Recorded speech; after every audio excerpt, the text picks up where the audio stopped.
விஜய் நடத்திய மிகப்பெரிய மாநாடு அவருடைய கட்சி மாநாடு விக்கிரவாண்டியில் நடந்தது. அந்த மாநாட்டை வெற்றிகரமாக அவர் நடத்தி முடிப்பதற்கு மெய்யான காரணம் தமிழ்நாடு காவல்துறை தான். தமிழ்நாடு காவல்துறை யாரோட கட்டுப்பாட்டில் இருக்கு? ஸ்டாலினுடைய கட்டுப்பாட்டில் தான் இருந்துச்சு. நம்மளை முடக்கிறதுக்கு பல்வேறுபட்ட வழிகள்லாம் நடக்குது. அதுல ஒண்ணுதான் கரூர் சம்பவம். ஷெல்டர் போட்டு இந்த இதெல்லாம் போடுறதுக்கு வந்து கூடுதல் செலவாகுது. அதைத்தான் எங்களுக்கு மேல கண்டிஷன் போட்டிருக்கேன் அப்படின்றாரு. நீங்க தானே போற இடமெல்லாம் சாவடிக்கிறீங்க. தஞ்சாவூர்ல சாவடிச்சிங்க, சேலத்துல சாவடிச்சிங்க, எப்படி உங்களை நம்புறது? 52 பேரை சாவடிச்சிருக்காங்க இது வரைக்கும். செலவு பண்றவங்களை தேடி அலைஞ்சிருக்கிறாங்க. போன்ல கேட்டு கேட்டு போட்டிருக்காங்க. பினான்சியரோட புள்ள, கட்சி மாறி வந்தவன், கஞ்சா கடத்திட்டு ஜாமீன்ல வெளில வந்தவன், இப்படி எல்லாரையும் வேட்பாளரை போட்டிருக்கிறாரு. இவர் வந்து தூய அரசியல் கொண்டு வர போறாரா? உடல் வலிமையை உறுதி செய்யும் சிலாஜித், கவனத்தை மேம்படுத்தும் அஸ்வகந்தா மற்றும் உயிர் சக்தியை பெருக செய்யும் சஃபேடு முஸ்லி போன்ற இமயமலையின் உணவுப் பொருட்களை கொண்டு வந்து மிஸ்டர் பர்ஃபெக்ட் உருவாக்கப்பட்டுள்ளது. உங்கள் முழு குடும்பத்தின் ஆரோக்கியத்தை மா நேச்சுரல்ஸ் மூலம் உறுதி செய்திருங்கள்.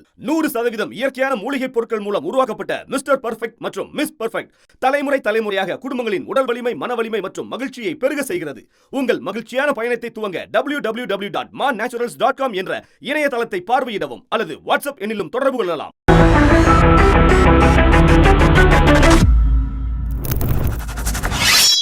வணக்கம் தோழர்களே. ரோசா செய்தியின் வாயிலாக இன்று மீண்டும் உங்களை சந்திப்பதில் பெருமகிழ்ச்சி அடைகின்றேன். இன்று தேர்தல் பிரச்சாரத்தின் பரப்புரை பயணமாக திருநெல்வேலி வந்த தமிழக வெற்றி கழகத்தினுடைய தலைவர் நடிகர் விஜய் அங்கே அவருடைய பரப்புரையில் சொன்ன பல்வேறுபட்ட விடயங்கள் சர்ச்சைக்குரியவை, உண்மைக்கு மிகவும் புறம்பானவை. அதாவது தான் முன்னாடி இருக்கக்கூடிய ரசிகர்களை போலவே தமிழ்நாட்டு மக்களும் இருப்பாங்கன்னு நினைச்சுக்கிட்டு அவர் பாட்டுக்கு எல்லா விடயத்தையும் திரித்து கூறுகிறார். அவர் சொல்றாரு, இந்த மீட்டிங் மட்டும் தேர்தல் ஆணையத்தினுடைய கட்டுப்பாட்டில் இன்னைக்கு தமிழ்நாடு இருக்குது. இன்னைக்கு நம்ம முதலமைச்சர் வந்துட்டு ஒரு காபந்து சர்க்காருடைய முதலமைச்சர் தான். அதனால அவருடைய கட்டுப்பாடுலாம் ஒன்றும் கிடையாது, அவருக்கு அதிகாரம்லாம் எதுவும் இல்லை. அதனால இந்த மீட்டிங் நடக்குது. இல்லாட்டி இந்த இடத்துல முதலமைச்சருக்கு ஸ்டாலினுக்கு பவர் இருந்ததுன்னா இந்த மீட்டிங் இந்த சந்திப்பு நடந்தே இருக்காது அப்படின்னு அவர் சொல்றாரு. எவ்வளவு பெரிய பொய் பாருங்க. விஜய் நடத்திய மிகப்பெரிய மாநாடு அவருடைய கட்சி மாநாடு விக்கிரவாண்டியில் நடந்தது. அந்த மாநாட்டை வெற்றிகரமாக அவர் நடத்தி முடிப்பதற்கு மெய்யான காரணம் தமிழ்நாடு காவல்துறை தான். தமிழ்நாடு காவல்துறை யாரோட கட்டுப்பாட்டில் இருக்கு? ஸ்டாலினுடைய கட்டுப்பாட்டில் தான் இருந்துச்சு. 8000 போலீஸ்காரர்கள் அதில் ஈடுபடுத்தப்பட்டார்கள் பாதுகாப்பிற்காக. அப்படி இருந்தும் கூட அங்கே வந்த விஜய் ரசிகர்கள் விஜயை பார்க்கறதுக்கு முன்னுக்கு வந்து முண்டி அடிச்சுட்டு வந்ததுனால ஒரு ஸ்டாம்பீடு அங்கே ஏற்படும் அப்படின்றதுனால விஜயை உடனே பேச சொல்லி மாநாட்டை 6:40க்கே முடிச்சு அவங்களெல்லாம் வெளியேற்றுறதுக்கு நீங்க உதவணும்னு சொன்னதை விஜய் கேட்டுக்கிட்டு அதை செஞ்சு முடிச்சாரு. இதெல்லாம் அந்த மாநாட்டில் விஜய்க்கு ஆலோசகராக இருந்த ஜான் ஆரோக்கியசாமி என்கிட்ட பேசுறாரு. அன்னைக்கே நான் கேட்டேன், ஏன் தீர்மானங்களை நிறைவேற்றலன்னும் போது அதற்கான நேரம் இல்லைன்ற போது இதெல்லாம் அவர் சொல்றாரு. ரொம்ப கிரௌடினுடைய பிஹேவியர் ரொம்ப மட்டமா இருந்துச்சு, அங்க ஒரு பெரிய ஸ்டாம்பீடு ஏற்பட்டிருக்கும்னு அவர் சொன்னார். காவல்துறை தான் எங்களை காப்பாத்துச்சு அப்படின்ட்டு. இன்னைக்கெல்லாம் பேசிட்டு இருக்கிறாங்களே தாவேகா சார்பா பலரும், அன்னைக்கு மத்தியானத்துக்கு அவங்கெல்லாம் வெளில வந்துட்டானுங்க பயந்து. எங்க நம்மளோட பொண்டாட்டி பிள்ளைங்களோட செத்து போயிட போறோம்னு நினைச்சு நல்லா வெளில ஓட்டி வந்துட்டாங்க. அப்படியாப்பட்ட நேரம் அது. அப்போ அன்னைக்கு அந்த உதவி செய்தது ஸ்டாலினுடைய காவல்துறை தான். இவர் சொல்றாரு. அதன்படி மதுரையில மாநாடு நடத்தினாரு. மதுரை மாநாட்டுக்கும் பாதுகாப்பு கொடுத்தது தமிழ்நாடு காவல்துறை தான். அடுத்தபடியா நீங்க பாத்தீங்கன்னா திருச்சியில் ஆரம்பிச்சார் இல்லையா அந்த மக்கள் சந்திப்பு. அந்த மக்கள் சந்திப்பு 9 மணிக்குன்னு மரக்கடையில பேசணுன்ற ப்ரோக்ராம 2 மணி வரைக்கும் இழுத்தடிச்சு அப்படியே அந்த ரோட் ஷோன்னு சொல்லிக்கிட்டு போய் வயலேட் பண்ணது. அதுக்கும் ஸ்டாலின் கண்டுக்கல. தமிழ்நாடு காவல்துறை ஒரு வழக்கு கூட போடல. அடுத்தபடியா அங்க இருந்துட்டு அரியலூர் வந்து பேசினாரு. அங்கேயும் எந்த விதமான இதுவும் இல்லை. அதற்கப்புறம் நாகப்பட்டினம் போனாரு, திருவாரூர் போனாரு, நாமக்கல் போய் பேசினாரு. கடைசியா கரூர் வந்த போது என்னாச்சு? கரூர்ல விஜய் வந்து சேர்ற வரைக்கும் அங்க ஒருத்தரும் சாவல, ஒருத்தரும் மயக்கம் போட்டு விடல. ஏகப்பட்ட கிரௌடு. அந்த கிரௌடுக்கு நடுவில் காவல்துறை சொல்றாங்க, அந்த பஸ் எடுத்துட்டு போயிட்டு விடாதீங்க, விட்டீங்கன்னா கிரௌடு பஸ்ட் ஆகும் அப்படிலாம் சொன்னதை மறுத்துட்டு பஸ்ஸை எடுத்துட்டு போயிட்டு அந்த இடத்துல தான் விடணும் அப்படின்னு சொல்லி எடுத்துட்டு போயிட்டு சொருவுனதுனால 2 பக்கம் அந்த மக்கள் அப்படியே பின்னுக்கு தள்ளப்பட்டு அதனால் ஏற்பட்ட நெரிசலில் தான் மரணங்களே நிகழ்ந்தன. எனவே விஜயனுடைய பேருந்து அங்கே உள்ள நுழையிற வரைக்கும் யாருக்கும் எந்த டேமேஜ் இல்லை. அப்படின்னா யாரு சதிகாரர்கள்? பேருந்துக்கு வெளியில இருந்தவங்களா, பேருந்துக்கு உள்ள இருந்தவங்களா? காவல்துறை ஆலோசனை கேட்காது பேருந்துக்குள்ள இருந்தவங்க தானே. ஆனா விஜய் அப்படியே மாத்தி பேசுறாரு, பொய்யா அப்படியே புழுகுறாரு. கவலைப்படாது, நான் மக்களோட தான் நிப்பேன்னு அந்த மக்கள் செத்து விழுந்த போது விட்டுட்டு ஓடி போயிட்டாரு.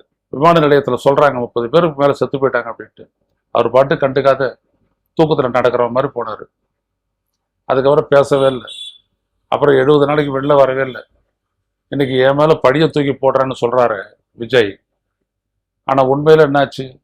அந்த செத்தவங்க 39 பேர் குடும்பத்தையும் ஒரு ரூம்ல தங்க வச்சு ஒரு ரூமா போயிட்டு மகாபலிபுரத்துல அவங்க காலில் கட்டி பிடிச்சிட்டு அழுது இருக்கிறாருன்னு அவங்களே வெளில வந்து சொன்னாங்க. பரிதாபமா இருந்தது. எங்க காலை கட்டி பிடிச்சிட்டு அழுதாரு, மன்னிப்பு கேட்டாரு அப்படின்னு சொல்லிட்டு அவங்களே வந்து வெளில வந்து சொன்னாங்க. ஏன் உனக்கு தான் அதுல நீ முன்னால நடக்கல அப்படின்னு சொல்றல, அப்புறம் ஏன் காலை பிடிச்ச, அழுத, கதறின, மன்னிப்பு கேட்டேன்? எனவே எல்லாம் பொய். அடுத்தபடியா சொல்றாரு, நம்மளை முடக்கிறதுக்கு பல்வேறுபட்ட வழிகள்லாம் நடக்குது, அதுல ஒண்ணுதான் கரூர் சம்பவம் அப்படின்ட்டு. அடுத்தபடியா ஜனநாயகன் படத்தை வந்துட்டு வெளிவராமல் தடுத்தது சென்சார், இந்திய ஒன்றிய அரசினுடைய கட்டுப்பாட்டின் கீழ் இருப்பது central board of film certification அப்படின்றதான் என்னுடைய பேரு. அவங்க தானே தடுத்தாங்க. ஏன் அவங்களுக்கு எதிராக பாயல? நீ எதுக்கு பாயல? என்ன பயம்? ரெண்டாவது அவங்களுடைய பாதுகாப்பு தேவை. உடனே பேசாத இருந்துட்டு இப்ப பேசுறத முடிஞ்சு போன கதைய. அடுத்தபடியா என்னது? எஸ்ஓபி. அவர் சொல்றாரு, எங்களுக்கு தான் ஏகப்பட்ட நிபந்தனைகள்லாம் போடுறாங்கன்ட்டு. உண்மை என்ன அப்படின்னம்னா, அந்த ரசிகர்களெல்லாம் அப்படியே வெயில்ல காக்க வச்சுட்டு இன்னைக்கு கூட பாருங்க 1:15 மணிக்கு பேச ஆரம்பிக்கிறார் அவரு. ஆனா போலீஸ்காரங்களுடைய வற்புறுத்தலால் கண்டிஷன் ஷெட்டை போட்டு சேரை போட்டாங்க. அதனால எல்லாரும் நிழல் நின்றுனாங்க. இன்னைக்கு யாரும் மயக்கம் போட்டு விடல. இவர் வரும்போது அந்த வண்டியில மோதித்தான் பலரும் காயம் அடைஞ்சிருக்கிறாங்க கீழே விழுந்து. அப்புறம் இவருடைய பவுன்சர்கள் வந்துட்டு தள்ளி விடுறாங்க, அதுல 2 பேருக்கு காயம். இப்படிதான் ஆச்சு. அப்போ இதுதான் ஒரு இதனால கூடுதல் செலவாகுது. இந்த ஷெல்டர் போட்டு இந்த இதெல்லாம் போடுறதுக்கு வந்துட்டு கூடுதல் செலவாகுது. அதைத்தான் எங்களுக்கு மேல கண்டிஷன் போடுறீங்களே அப்படின்றாரு. நீங்க தானே போற இடமெல்லாம் சாவடிக்கிறீங்க.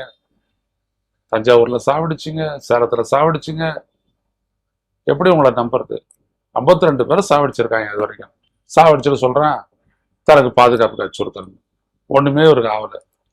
இன்னைக்கு கூட பாருங்க, விஜய் பஸ் உள்ள வந்து நிக்கிறதுக்கு தனி வழி ஏற்பாடு, ரசிகர்கள்லாம் வர்றதுக்கு தனி ஏற்பாடு, ரசிகர்களுக்கும் விஜயனுடைய பஸ்ஸுக்கு நடுவில் ஒரு பெரிய பேரிகேட், அதை சுத்தி போலீஸ்.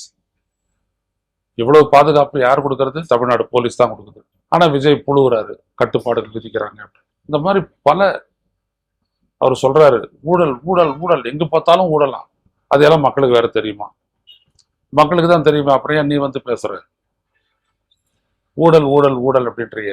எல்லா கட்சியும் தான் வந்துட்டு வேட்பாளர் நேர்காணல் பண்ணாங்க. உங்க கட்சி நேர்காணல் என்ன கேட்டீங்க? 5 கோடி செலவு பண்ணியான்னு கேட்டீங்க. 5 கோடி செலவு பண்ணுவான் உன்னோட ரசிகன், அவ்வளவு ஸ்ட்ரென்த் இருக்கா அவங்க?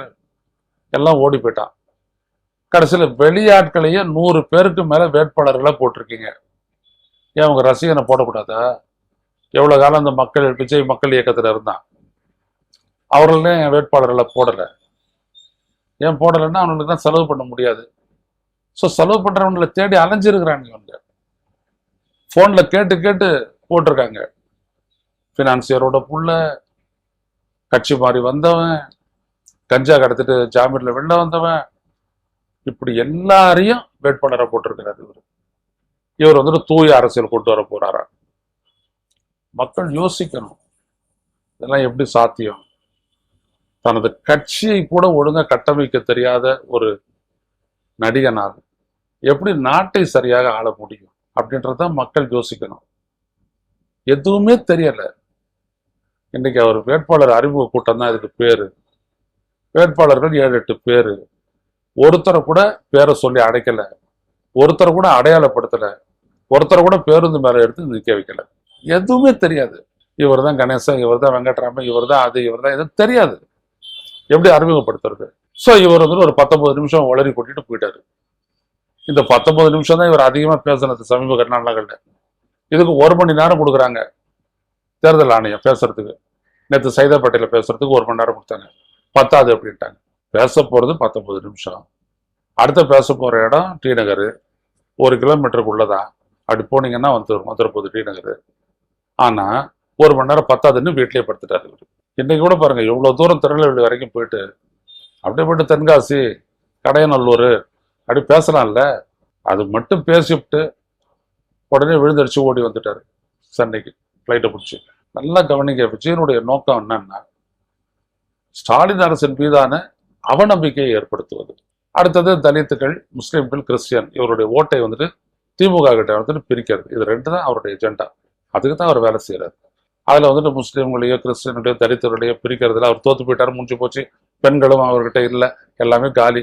இன்னைக்கு பாத்தீங்கன்னா எல்லாம் யூனிஃபார்ம் போட்டுட்டு ஸ்கூல் பிள்ளைங்கலாம் வந்துருக்குது. நல்ல வேலை, காவல்துறை அதுக்கு அவங்களுக்குன்னு ஒரு தனி போர்ஷன் ஒதுக்கி விட்டுருக்குறான். இல்லாட்டி கடைசியா நடந்த நிகழ்ச்சியில நடந்த மாதிரி சொல்றாங்க, எங்க உடம்புல எல்லா இடத்துலயும் அவங்களோட கைப்பட்டிருந்தது, காயம் பட்டிருந்தது, ரத்தம் கட்டி இருந்தது, எங்க ஆடையெல்லாம் கிழிச்சிருந்தாங்க அப்படின்னு சொல்றாங்க பாதிக்கப்பட்டவர்கள். இதெல்லாம் ஷார்ட்ஸ்ல வருது. இதெல்லாம் கட்டுப்படுத்தல, எந்த விதமான இதுவும் இல்லை.